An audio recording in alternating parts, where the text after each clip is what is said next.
that org went from a top 3 Dota org to like just leave. That might be the end of it, dude. If Puppy loses to Gorg.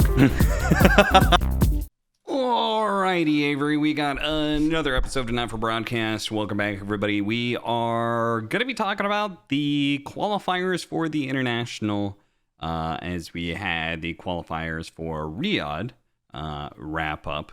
It's kind of weird how the system has developed now that the international is no longer the big tournament and has competition, but the competition, like other esports scenes, you would have the other big tournament of the year probably be on the opposite end of the schedule, like 6 months away from the international. But instead, Dota has Riyadh, TI, kind of back to back. So the qualifiers and the qualifiers back to back, which means I think it increases the chances of the same teams being at both tournaments, which I don't know if that's good or bad. Just interesting note.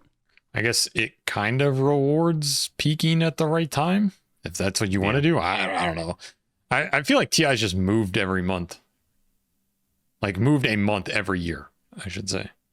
Just keep slowly shifting some direction. Yeah. Like it was originally in summer, then it was in fall. Now it's, I don't know where it's going. Back to summer, I guess. Spring, I have no idea. So that doesn't help either. In terms of like every year, when is TI? It just keeps shifting. But yeah, I agree. It's a little weird to have both of them at the same. I guess it would kind of be better if it was like 6 months, because then you could have better build up to both of them. I think it might be like you have teams that do well at one, and then you go in the other, and you're just kind of expecting the same teams to do well, maybe. But maybe not. Maybe they'll bomb out of both, or bomb out of one and win the other. That'd be even crazier. That'd be a Spirit classic. In the case of like Gaming Gladiators, right?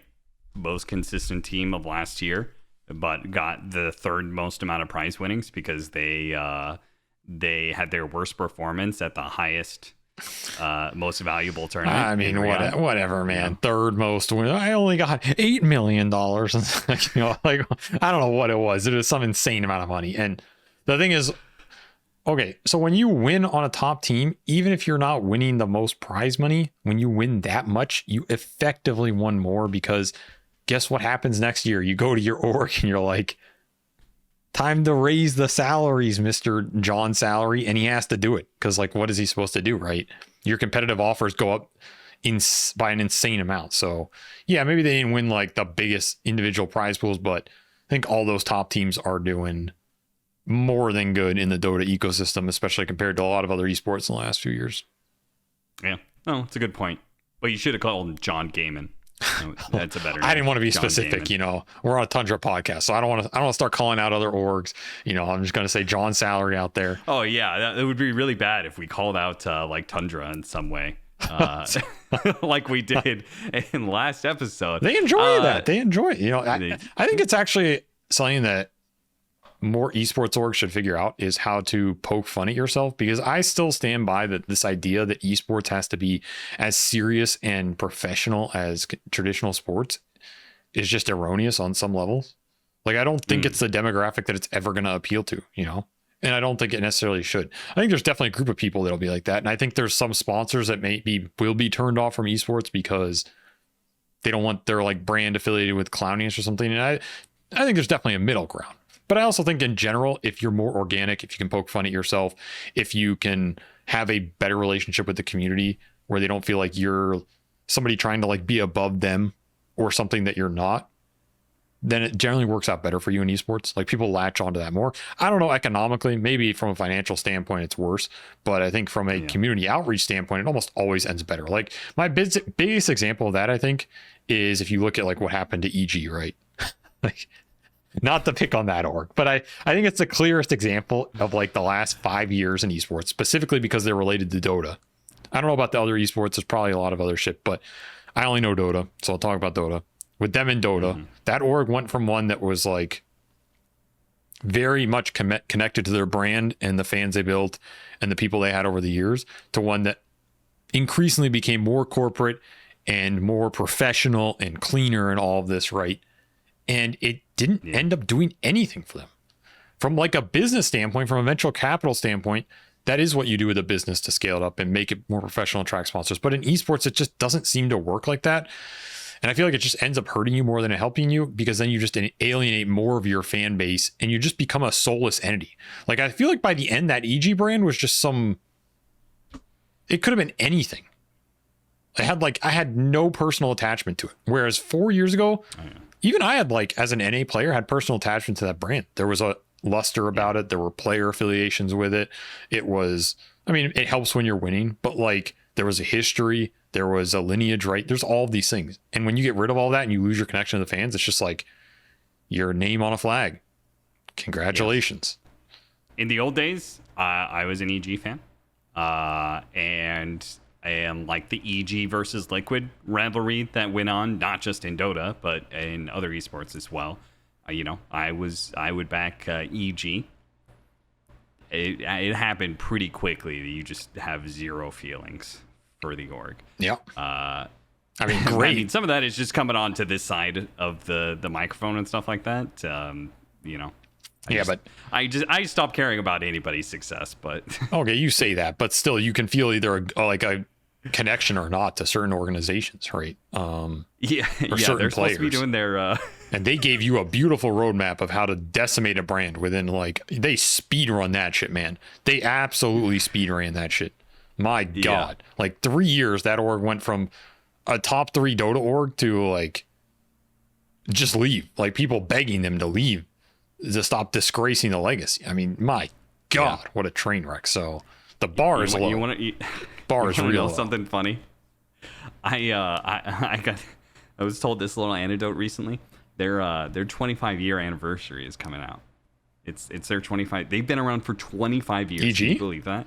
Yes. Wait, are they still around? I thought like the whole company got in 1999. Yes, they are still around technically. I mean, do they exist as really an esports Do they organization? have teams? I thought the whole company just like went under or something. They are still alive. I don't know if they have anybody signed under them. Okay, well, power to them, I guess. 25 years, goddamn. I mean, that's probably longer than any esports org should last, but the counter argument is, if you've been around, I feel like if you were around for the first 10 years of esports, you should have succeeded in the long term.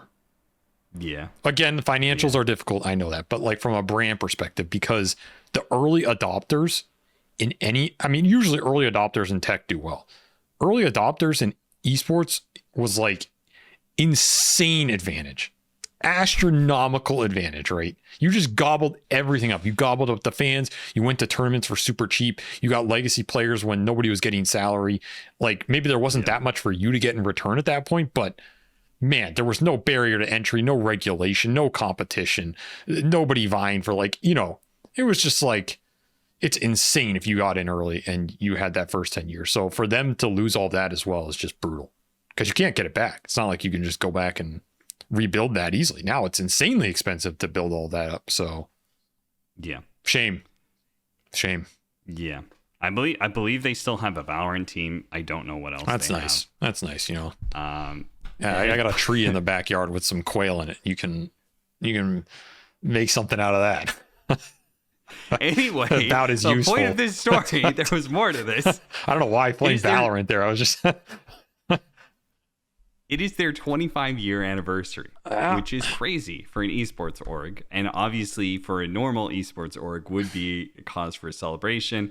And apparently they're going to do a thing, create some merch or whatever it is to sell around it. And they asked one of the former EG players if they wanted any. He said no. Wow. The audacity, dude. No. The audacity. You want this 25-year anniversary? Think fondly of your time at EG. No.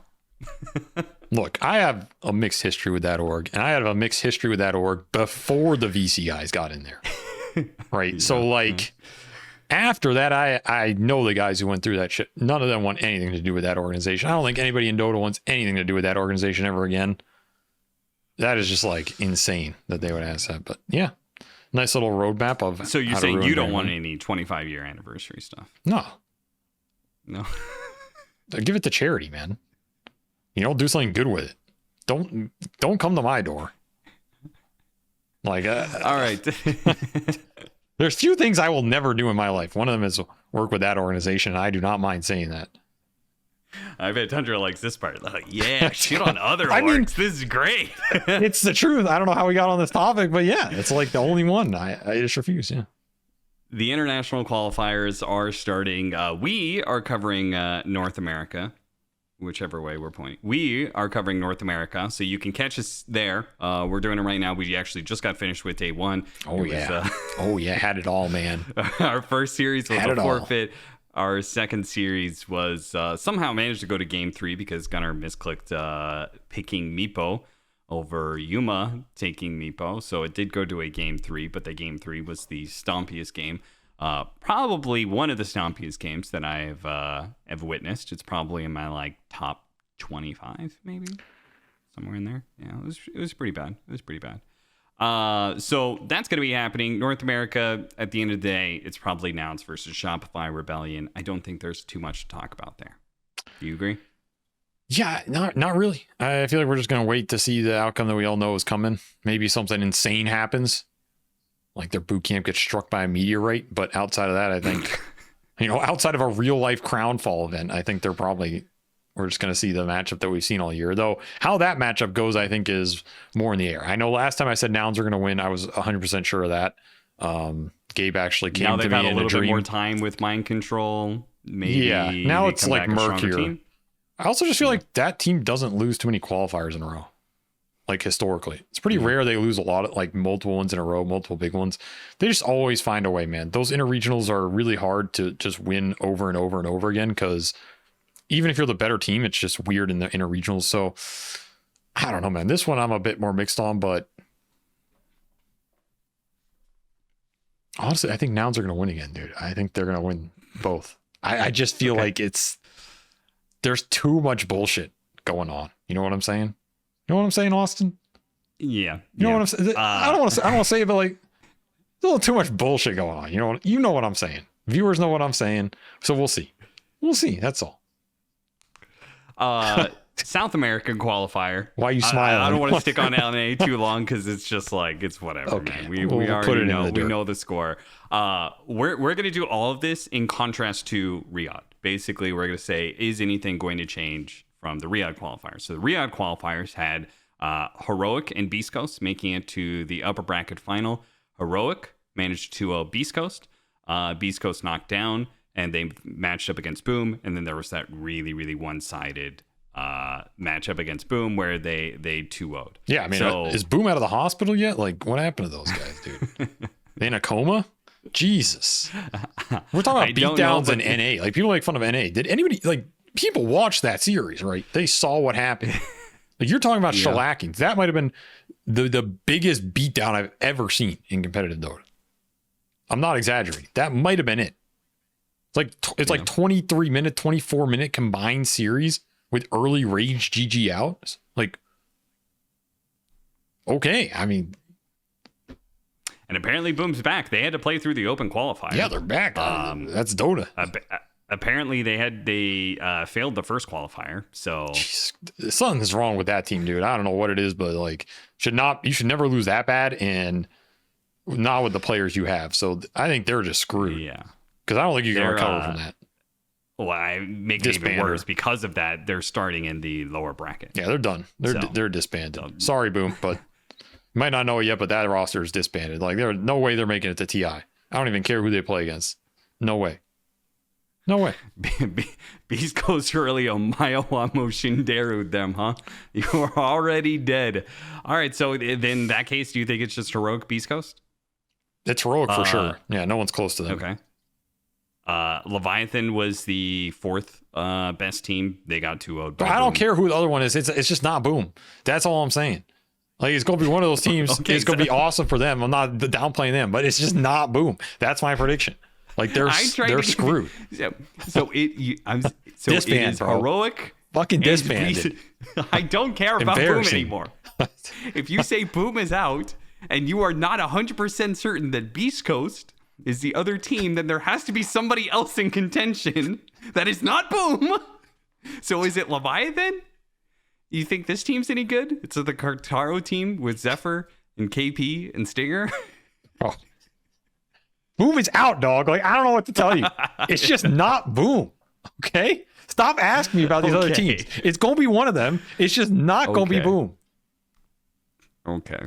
Well, apparently it's not the Brazilians because the Miners Club, those guys got knocked out. Yeah, I'll take Qatar, man. That guy like always shows up at some fucking random point in the year. He knocks someone's ass. It's just not Boom, okay? It's heroic plus not Boom. That's my prediction for SA. Okay. I'm sticking to it. You're not going to not get me on this. Fair on prediction. to Western Europe. I don't know why you're trying to trick me into saying some bullshit out here. Western Europe. We casted Western Europe qualifiers. Yeah, so we did. We know we had a really good judge. We should have a really good judge of who's actually looking good there. We had Entity 2-1 Team Secret in the upper bracket final, where Team Secret, the one game they won was the one they drew out really long against Meepode. And they almost won that series. They definitely had a real shot to be able to win it. But then they went up against Maus and they got absolutely dumpstered by Maus. Dude, this qualifier is it going stacked, to be man. This qualifier stacked. Yes, this is the one region that is entirely different because there is no MENA region. So this time around, we're putting in PSG Quest. We're putting in Enigma Galaxy. I don't know if they're actually good. I mean, there's a lot of competition there. I'm not sure if Enigma Galaxy is one of the Team Secret, the competitors. Tundra, but yes, Team Bald. God-damn. This thing's Team Bald. This could just be TI. Right? Why are we even having TI? Just make this TI bracket. It's already seeded. We'll just play it out.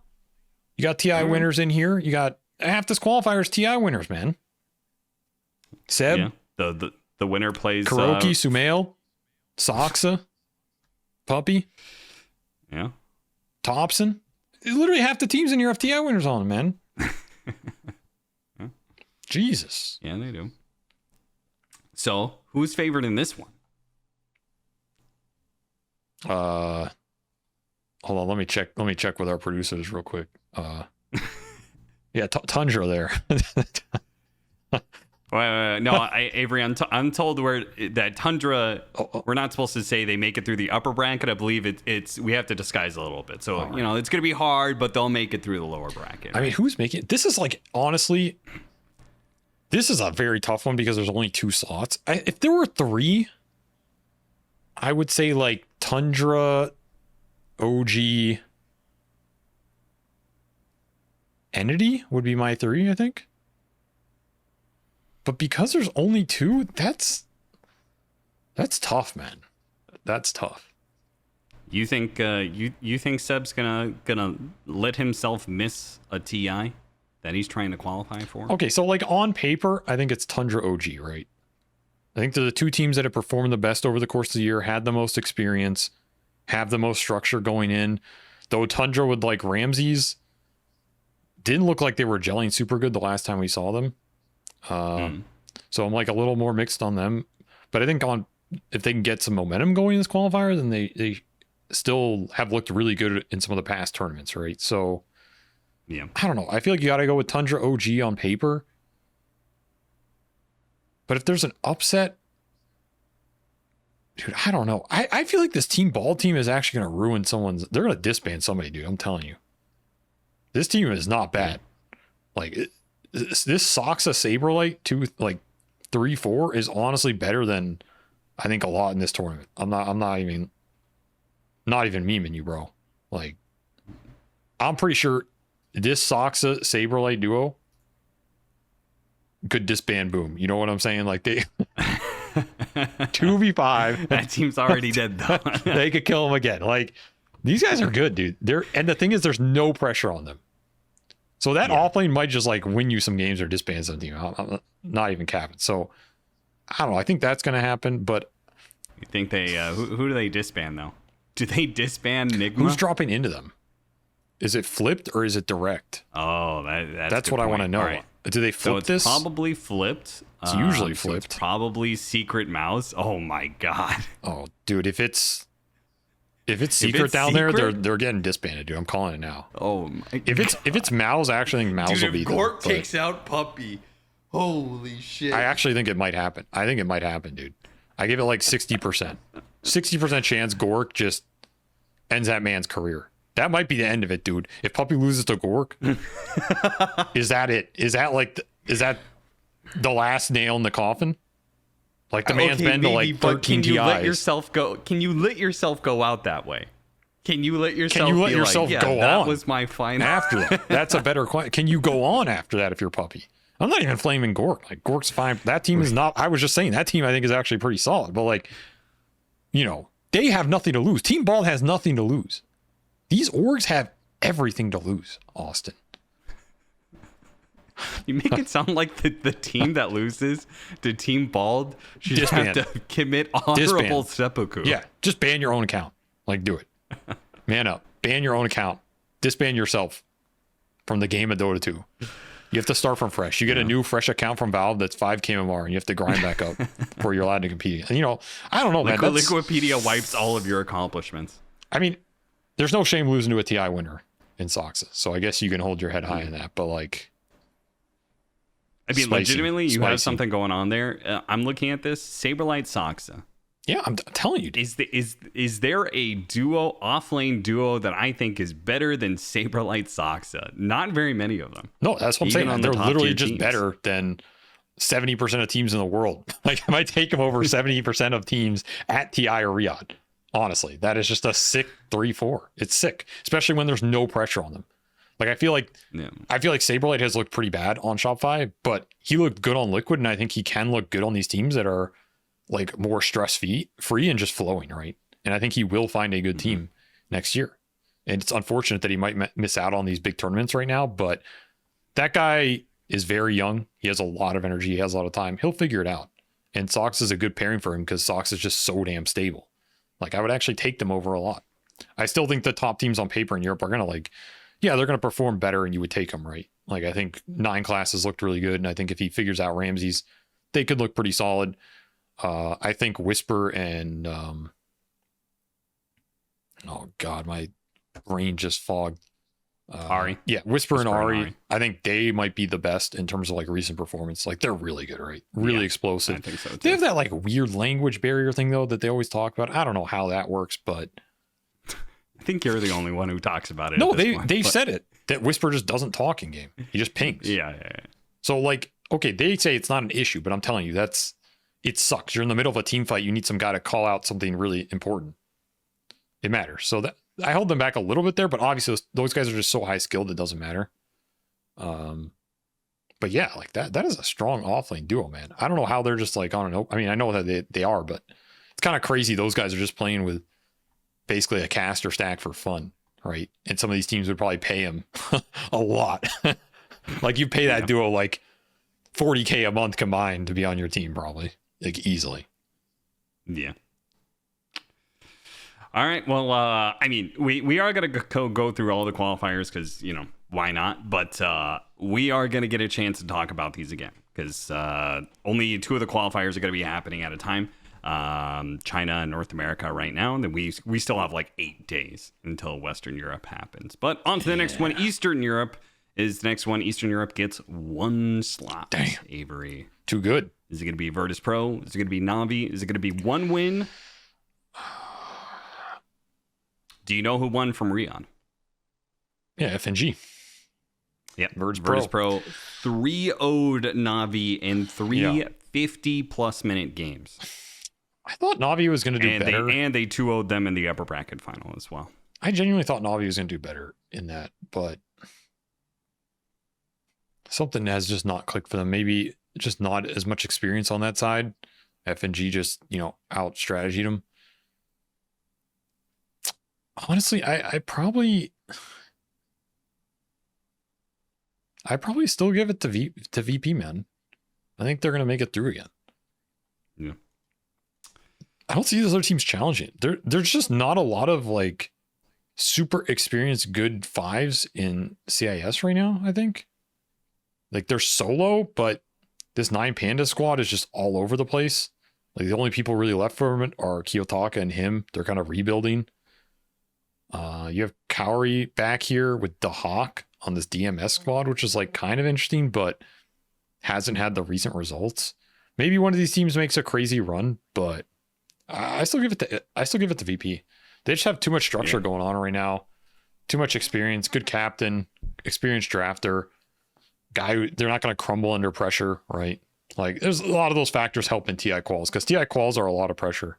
It's different than a lot of other qualifiers. You just feel like everything's on your shoulders. So when you have that guy you can go back to, it counts for a lot. How do you also, if Navi is your biggest competitor in this qualifier, how does Navi come back from getting 5-0'd? You know, that's tough. And this short of a time period, again, these back-to-back qualifiers, I think there is something to that, and a reason why we might see a lot of repeat teams is, you know, if you really do get shut out by a team, like confidence-wise, you know, you probably feel like you have to do a lot in order to change. So Eastern Europe looks like it's just going to be VP, the favorites for it. China, which is currently going on, day one has already wrapped up. We have G2IG, Team Zero, LGD, Azure Ray in the upper bracket finals. So those are the teams who made it through the first round. Azure Ray did drop a game to the Kev team that ran the Darkseer safe lane. Team Zero lost a game to Spiky Gaming with Zhao Yu in it. This is a 2-team one with 3 big dogs, right? G2IG, Azure Ray, LGD. That is presumably the competitors, right? Nobody else really should be able to come out of nowhere and upset things. I mean, Team Turtle. Oh, yeah. I forgot about Team Turtle. Yeah, you got this Chalice, Somnus. My boy Somnus is back, man. That guy's a killer. This guy is a mass murderer when it comes to TI, bro. Like, holy shit. Watch out for that boy Somnus. He's going to drop 20 on your ass. 20-1. I'm calling it. He's going to go 20-1 in one of these games. Y'all think I'm joking. He's going to do it. He also have this old warrior because squad, he's also starting in the lower bracket, so he's going to be matched up I don't give a against shit, man. the worst teams. I don't give a shit. The man's going to drop 20 on your ass. You ain't going to be looking for him. He's going to do it. I also think this old warrior squad, look out for them. They got Kaka. Well, you can 11. only look out for one of them. You can only look out for one of them, Avery. They match against each other in the first round of the lower bracket. Well, they do. That's very unlucky. Well, Godspeed. Better watch out for him. Well, I mean, Somnus going to drop 20 on Kaka's ass, so I don't know. That's unlucky for him, but this team's not bad on paper. Fly. This is GGG, right? Yes. That's how I know him from way back in the day. I like that guy. I'm surprised he never went anywhere. He was a really aggressive carry, but I guess China doesn't really like aggressive carries, honestly. I think was one of the biggest things that held him back over the years. Like, actually, that guy would have had a really good career on like a Western European team or something. But unluckily, he plays in China, and they just don't like these super aggressive carries that can sometimes throw the game. You know, that play like a Skeeter or a Dirachi or something. They get a lot of flack, so the team has to understand what they're doing and have confidence in them. And China generally just doesn't like those types of carry players. They like the Ame, the Burnings, right? These guys that are just slow, the legacy meticulous. Of Burning, right? Yeah, they're super consistent. They like those guys. I think that hurt GGG a lot. But I actually think that guy was a really cool player. He's doing some cool stuff, innovative, very aggressive, super aggressive, just fun to watch. We'll throw some games, sure, but like, you know, with some good help and experienced captains and stuff, I think he could have shown more than he did over his career. I'm kind of interested to hear what happened in that guy's story if I ever get it. But yeah, that team is not bad on paper either. So those are the 2 wild cards I look for: the Turtles and Kaka 11 and GGG on that other squad. But otherwise, your favorites are definitely probably G2IG and Azure Ray, and then LGD. I think very close behind them. Okay. Well, LGD did beat Azure Ray in the Riyadh. Whatever, man. It's TI, man. Different beast. Azure Ray is going to be out for blood. I just don't see Faith Beyond not getting to TI, man. I don't see it. Well, yeah, he's going to be a TI one way or the other. Exactly. Either the Chinese broadcast or the English broadcast. So. Yeah, well, I mean, that's after he gets eliminated at getting 3rd place at TI this year and it decides to do the last day. But yeah, he'll be there. He'll be there for sure. You have a little faith in our boy Bach, and I pity you. No, I pity you. Your foolish ways. But for us true believers, Lisan Al Gaib, Faith Beyond, He will guide that team to another TI berth. I believe in him. I actually do have faith in him. I'm actually more concerned for G2IG because G2IG they didn't have to match up against LGD or Azure Ray. Nah. So at Riyadh, right? This time they will. No. They get to go all the way to the upper bracket finals before they have to match up against one of them. Who are you smoking, man? Who are you smoking? What are you smoking right now? G2IG with legendary Dota 2 manager Jack KBBQ Chen not gonna make TI. My boy Jack Chen makes TI. Okay. My boy Jack makes TI.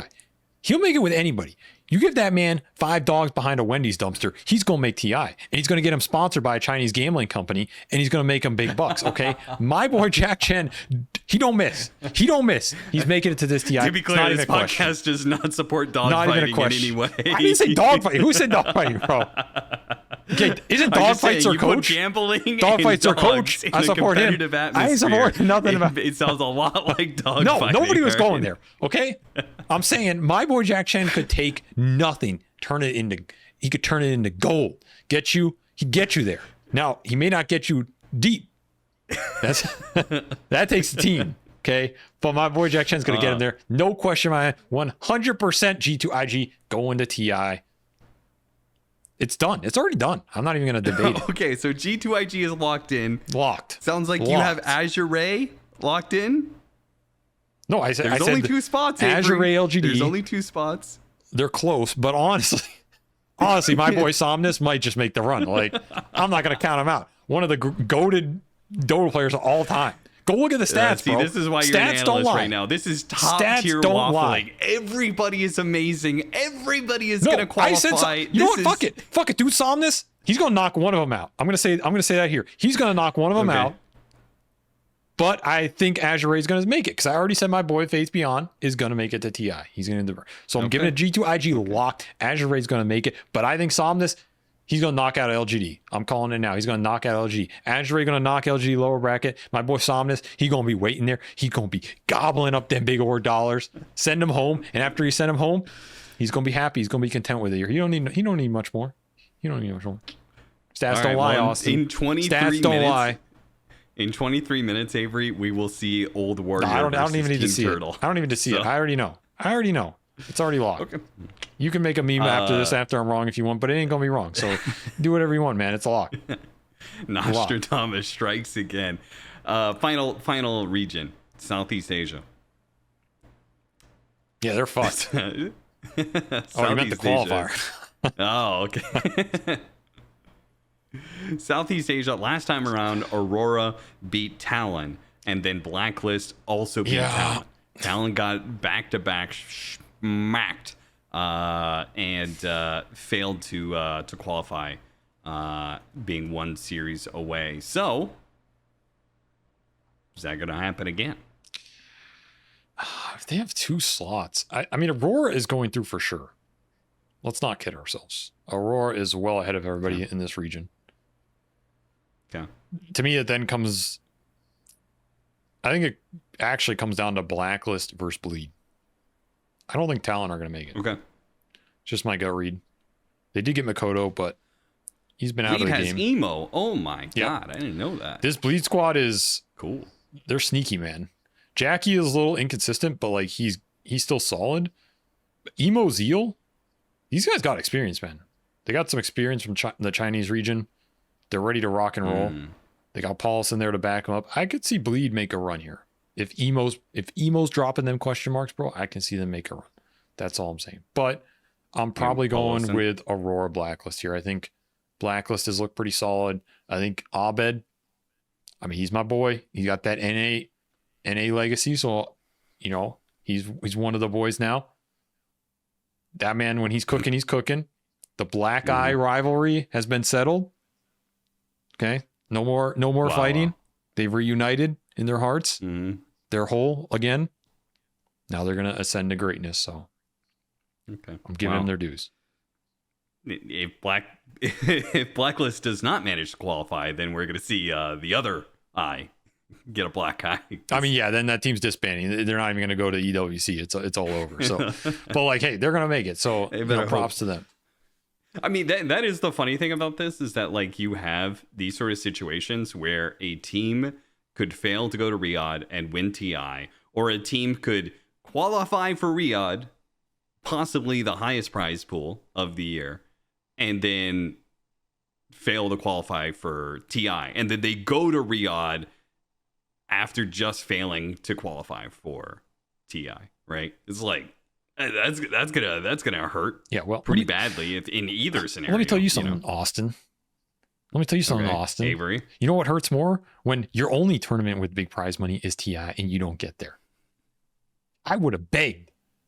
I would have been on my hands and knees at the throne of Gabe if I had missed a TI qualifier. To be like, oh, well, unlucky. I guess I just have to go to this $10 million tournament in Riyadh. You know? There wasn't nothing. TI or bust. Okay? So don't be pitying these teams. Oh, they only made it to one. You got two now. 2 shots for glory. I would have killed for that. I had to bust my ass carrying Jack Chen to every goddamn TI qualifier. We're playing. What? You just said that Jack Chen would get you to every single tournament. I'm playing TI quals. This man, my manager, sleeping. Literally asleep in TI open quals. We had to wake his ass up. Embarrassing. I mean, man was up all night playing pubs. What do you want from me? Yeah, that man needs help. Did we ever get him help, by the way? I did make a call out in one of the last episodes that someone needs to help that man. Someone check him. Jack Chen. Check his pulse, please. Send me an update. I'm concerned. Genuinely. No, this is not a meme rant now. This is like I'm genuinely concerned for the man's health. Please, somebody check on him. All right. You want to talk about anything else? Well, you got a question for this week or what? All right, Avery, I do have a question for you. It's from Raphael. He says, hey, Cap and SVG, I have a question for SVG. When you were a player, how is the culture impact to play with a South American player like Leslau? I'm Brazilian and really enjoy when SA players have some space in the scene. And we have seen other SA players, most notably like Tomato, move around to some of the northern scenes. So go ahead, Avery. So the question is, how do is South American players impact the environment of a team? That's the question. Yeah. I mean, those motherfuckers crazy. What? I think that's obvious, dude. You watch these guys; they're all insane. It's like you just turns your team into a insane asylum. How so? And they're always just doing something, dude. Like these guys are always partying, always having a good time, always laughing, always joking. The partying. They're just clowns, man. They're just clowns. Yeah. They're all just clowns. And the thing is, the ones you see on the international teams are the ones that, I don't mean this in a bad way, but like take Dota more seriously in terms of the, not necessarily the effort or the skill, but like the habits, right? Yeah. Because a lot of SA players that are they're just gooning around in life and having a good time. And that's totally cool. Nothing against it. I mean, old Beast Coast was known for partying at LAN events when they're still in the LAN event. So the guys that the guys like Leslau or Tomato or Whisper that leave SA and want to go try on these Western teams are the guys that are taking it very, very seriously. Like they're trying to earn, because that money can go a very long way at SA. Like you can set yourself up for life. So it is life changing.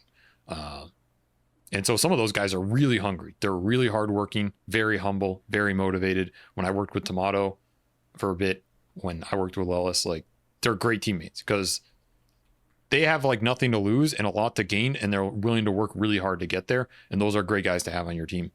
The downside is a lot of SA players don't have a lot of international LAN experience, like especially when you bring them on. So you're kind of like bringing on a rookie in some ways. Not that our team necessarily had some, but like, like Shopify brings on the Olacore, right? Or if maybe OG feels it when they bring on SA players who haven't played their style of European Dota for a long time. Like you have to bring them into what you're doing, which is an investment. So you have to make sure you're investing in someone that's going to pay off over the long term. And SA players are just crazy. So like sometimes those investments don't pay off and you feel bad about it. Sometimes they do, and you really get the gem out of the earth. But I think it's been a gamble. Like a lot of times people going to SA or bringing SA players out has been a gamble. There's no way around it. You can hit huge, you can fall entirely flat. I was lucky to have gotten a lot more than I expected out of Ellis because Quinn had played with him a little, and that is where it came from. So we at least knew that he was like pretty solid, knew what he was doing. But yeah, he outperformed my expectations for sure, and both as a person and a player. Just a really good, hardworking dude. Took it super seriously, very vocal at the right times. Couldn't have asked for a better player and teammate. So I got lucky, but it's tough, man. It's tough. Yeah, and that was through, as you said, personal connection. So someone like Whisper playing on OG, that is like a bigger gamble. Yeah, for sure. Right. And that is a situation where I think a little bit different from you with Leyless, where Leyless was known for being like a good player, but Whisper is at this point in time like heavily cemented his legacy as being one of the best offlaners in the world, and it took that kind of pedigree for somebody to take a chance on him, and obviously a large part of that is language. Yeah, barrier, I will say there were years where I was building those NA squads where I actually wanted to go get him, but there was never even a conversation because it started and ended with he doesn't speak English. Yeah. So what can I do, right? I just can't bring in a guy who can't speak English that you maybe also have visa problems with or whatever. Like when we originally were trying out Tomato, I had to cut him because we could not get the guy his visa within time to like do certain tournaments and stuff. And it was like, I just can't have a team where I don't have my mid player here for like 2 more months or whatever. It wasn't good at the time. So stuff like that is a problem. The other benefits with Lelis are, one, his English was incredibly good, which we also knew, which helps a lot, right? He's like, he has family in America and stuff. I even think he has dual citizenship. So visas for him are super easy compared to some of the SA players. And getting him into America for extended periods of time was also very easy. And he was like kind of culturally mixed in that sense, right? Like he had cultural experience with Americans before. So it wasn't that foreign and he fit in super easy. So all that made him like incredibly easy to fit into the team and very easy for him to find his way in like these North American or even European teams that he's played on, right? That just makes him a super versatile player. But those barriers are a lot harder to overcome if you want to bring in someone like Whisper or bring in someone like Bakaz or whatever. And these are guys like I've thought about a lot in the past of playing with, but like they don't speak English and the cultural barrier is high and there's visa problems. And back then it was just way harder. Maybe now it's easier. For certain orgs, it's easier. But if you can get those guys in your team and make them work, they're incredibly valuable. It's just there's a lot of logistical barriers. And then, like I said, you have to be willing to invest in them because it might take them some time to get used to how you're playing because they play SA Dota and that is the wild west of Dota 2, man. Like anything goes. Who the hell knows what's happening? There's no real structure. It's just all over the place. Yeah. All right. Well, that wraps up a question for SVG for this episode. If you guys have more questions for SVG, please let them go in the comments. We need as many questions as possible. Good questions. Don't ask me meme questions. Those aren't real questions because I ask it and Avery just looks at me and shakes his head like he's doing now. And then I feel like an idiot and you feel like an idiot for asking the question. So ask good questions. Doesn't have to be about Dota, but just a good question in general. Yeah, and send the bad ones to Austin's Twitter at capcast. I don't. X.com. He really wants those in his DMs. Really enjoys reading them. He just can't use them for the show. But send them there. You know what? Sure. I'll take additional followers. Somebody's got to pull the weight on social media in this duo because Lord knows Avery isn't going to post anything. Thanks for watching another episode of Not for Broadcast. We'll see you guys in a couple days.